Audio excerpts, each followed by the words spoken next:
जय श्री शनिदेव। शनिवार व्रत कथा। आज पढ़े शनिवार व्रत कथा। जाने कैसे विक्रमादित्य पर आ गए संकट के बादल। शनिवार व्रत कथा। शनिदेव को ग्रहों का राजा कहा जाता है। भगवान भोलेनाथ ने इन्हें न्याय के देवता की उपाधि दी है। जो लोग शनिवार का व्रत करते हैं उनको पूजा के समय शनिवार व्रत कथा का श्रवण करना चाहिए। शनिवार व्रत कथा शुरू। शनिदेव को ग्रहों का राजा कहा जाता है। भगवान भोलेनाथ ने इन्हें न्याय के देवता की उपाधि दी। शनिदेव को बहुत जल्दी क्रोध आता है। इसी क्रोध की वजह से पिता सूर्य से इनकी नाराजगी बनी रहती है। इनके क्रोध से सभी बचने की कोशिश करते हैं, वरना व्यक्ति पर मुसीबतों का पहाड़ टूट जाता है। इसलिए इन्हें प्रसन्न करने के लिए शनिवार व्रत रखा जाता है। व्यक्ति शनि दोष से बचने और उन्हें शांत रखने के लिए अनेक उपाय करता है। शनि कृपा से व्यक्ति को सुख और वैभव की प्राप्ति होती है। जो लोग शनिवार का व्रत करते हैं उनको पूजा के समय शनिवार व्रत कथा का श्रवण करना चाहिए। शनिवार शनिदेव व्रत कथा। एक बार सभी 9 ग्रहों सूर्य, चंद्र, मंगल, बुध, बृहस्पति, शुक्र, शनि, राहु और केतु में बहस हो गई। कौन सबसे बड़ा है? आपस में लड़ने के बाद सभी देवराज इंद्र के पास पहुंच गए। इंद्र असमंजस की स्थिति में निर्णय नहीं दे पाए, परंतु उन्होंने सभी ग्रहों को सुझाव दिया कि पृथ्वी पर राजा विक्रमादित्य ही इसका फैसला कर सकते हैं, क्योंकि वो बहुत ही न्यायप्रिय राजा है। सभी पृथ्वी पर राजा विक्रमादित्य के पास गए और अपने आने का कारण बताया। राजा उनकी तपस्या को सुनकर यानी कि राजा उनकी समस्या को सुनकर बहुत परेशान हो गए। उनका चिंतित होना लाजमी था, क्योंकि जिसको भी किसी से छोटा बताया तो वही गुस्सा कर जाएगा। राजा के काफ़ी सोच विचार के बाद उन्हें एक उपाय सूझा। उन्होंने सुवर्ण, रजत, कांस्य, पित्तल, शीशा, रांगा, जस्ता, अब्रक और लोहे से 9 सिंहासन का निर्माण करवाया। उन्हें उपयुक्त क्रम में रख दिया गया। सबसे निवेदन किया गया कि क्रमानुसार सिंहासन पर आसन ग्रहण करें। शर्त रखा गया कि जो सबसे अंतिम में सिंहासन पर आसन ग्रहण करेगा वहीं सबसे छोटा माना जाएगा, जिसकी वजह से शनिदेव सबसे बाद में आसन प्राप्त कर सके और सबसे छोटे कहलाए। क्रोध के आवेश में आकर शनिदेव ने सोचा कि राजा ने यह सब जानबूझकर किया है। कुपित होकर राजा से कहा कि राजा, तू मुझे नहीं जानता। सूर्य एक राशि में 1 महीना, चंद्रमा 2.25 महीने 2 दिन। सूर्य एक राशि में 1 महीना, चंद्रमा 2.25 महीने 2 दिन, मंगल 1.5 महीना, बृहस्पति 13 महीने, बुध और शुक्र 1-1 महीने विचरण करते हैं। लेकिन मैं 2.5 से 7.5 साल तक रहता हूँ। मैंने बड़े बड़े का विनाश किया है।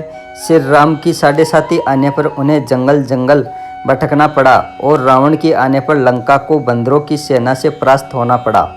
क्रोधित शनिदेव ने राजा से कहा कि अब आपको सावधान रहने की जरूरत है। इतना कहकर शनिदेव कुपित अवस्था में वहां से चले गए। समय गुजरता गया और कालचक्र का पहिया घूमते हुए राजा की 7.5 आ ही गई। तब शनि देव घोड़ों का सौदागर बनकर राजा के राज्य में गए। उनके साथ अच्छे नस्ल के बहुत सारे घोड़े थे। जब राजा को सौदागर के घोड़ों का पता चला तो अश्वपाल को अच्छे घोड़े खरीदने के लिए भेजा। अश्वपाल ने कई अच्छे घोड़े खरीदे। इसके अलावा सौदागर ने उपहार स्वरूप एक सर्वोत्तम नस्ल के घोड़े को राजा की सवारी हेतु दिया। राजा विक्रमादित्य जैसे ही उस घोड़े पर बैठ पल के अंदर पहुंचकर वह की स्थिति में राजा जंगल में भटकते रहे। अचानक उन्हें एक आई। राजा ने प्रसन्नता में उसे अपनी अंगूठी देकर नगर की तरफ चले गए। वहां एक सेठ की दुकान पर पहुंचकर उन्होंने जल पिया और अपना नाम विका बताया। भाग्यवश उस दिन सेठ की खूब आमदनी हुई। सेठ खुश होकर उन्हें अपने साथ घर ले गया। सेठ के घर में खूंटी पर एक हार टंगा था, जिसको खूंटी निगल रही थी।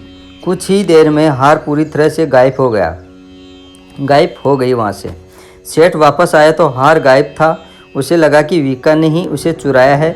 सेठ ने विका को कोतवाल से पकड़वा दिया और दंड स्वरूप राजा उसे चोर समझकर हाथ पैर कटवा दिया। अपंग अवस्था में उसे नगर के बाहर फेंक दिया गया। तभी वहाँ से एक तेली निकल रहा था जिसको विका पर दया आ गई। उसने विका को अपनी गाड़ी में बैठा लिया। विका अपनी जीप से बैलों को हाँकने लगा। कुछ समय पश्चात राजा की शनि दशा समाप्त हो गई।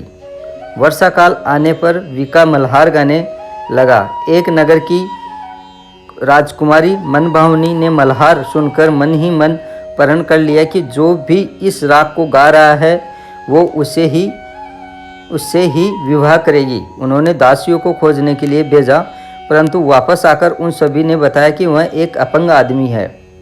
राजकुमारी यह जानकर भी नहीं मानी और अगले दिन ही वह अनशन पर बैठ गई। जब लाख समझाने पर राजकुमारी नहीं मानी, तब राजा ने उस तेली को बुलवा भेजा और विका से विवाह करवाने की तैयारी के लिए कहा गया। विका से राजकुमारी का विवाह हो गया। एक दिन विका के स्वप्न में शनिदेव ने आकर कहा कि देखा राजन, तुमने मुझे छोटा बताकर कितना दुख झेला है। राजा ने क्षमा मांगते हुए हाथ जोड़कर कहा कि हे शनिदेव, जैसा दुख मुझे दिया है किसी और को ऐसा दुख मत देना। शनिदेव इस विनती को मान गए और कहा कि मेरे व्रत और कथा से तुम्हारे सारे कष्ट दूर हो जाएंगे। जो भी नित्य मेरा ध्यान करेगा और चींटियों को आटा डालेगा, उसकी सारी मनोकामना पूर्ण हो जाएगी। शनिदेव ने राजा को हाथ पैर भी वापस दिए। दूसरे दिन जब वह सुबह राजकुमारी की आंखें खुली तो वह आश्चर्यचकित हो गई। विका ने मनभावनी को बताया कि वह उज्जैन का राजा विक्रमादित्य है।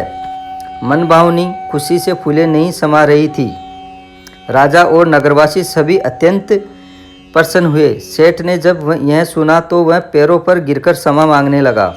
राजा ने कहा कि यह सब शनिदेव के कोप का प्रभाव था और इसमें किसी का कोई दोष नहीं है। सेठ ने निवेदन की शांति तभी मिलेगी जब आप मेरे घर चलकर भोजन करेंगे। सेठ ने कई प्रकार के व्यंजनों से राजा का सत्कार किया। जब राजा भोजन कर रहे थे तभी जो खूंटी हार निगल गई थी वहीं अब उसे उगल रही थी। सेठ ने अनेक मोहरे देकर राजा का धन्यवाद किया और अपनी कन्या श्री कंवरी से पाणिग्रह का निवेदन किया। राजा ने शहर स्वीकार कर लिया। राजा अपनी दोनों रानियों मनभावनी और श्री कंवरी को लेकर उज्जैन नगरी लौट आए। सारे नगर में दीपमाला और खुशी मनाई। राजा ने घोषणा करते हुए कहा कि मैंने शनिदेव को सबसे छोटा बताया था, लेकिन असल में वही सर्वोपरि है। तब से सारे राज्य में शनिदेव की पूजा और कथा नियमित होने लगी। सारी प्रजा के बीच खुशी और आनंद का वातावरण बन गया। शनिदेव के व्रत की कथा को जो भी सुनता या पढ़ता है उसके सारे दुख दूर हो जाते हैं। जय शनि महाराज की जय हो। कथा संपूर्ण हुई।